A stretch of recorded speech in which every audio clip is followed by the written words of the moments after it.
Hello everyone, today we'll talk about how to fix or how to solve your LinkedIn app. To know how to fix or how to solve your LinkedIn app, you should just go to settings.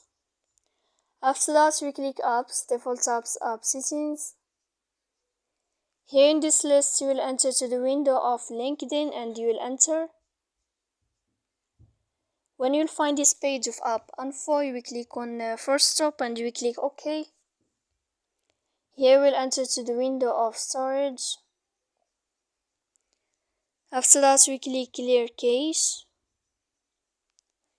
Don't click clear data because that can cause you errors in your app. And in the end, you can go to Play Store.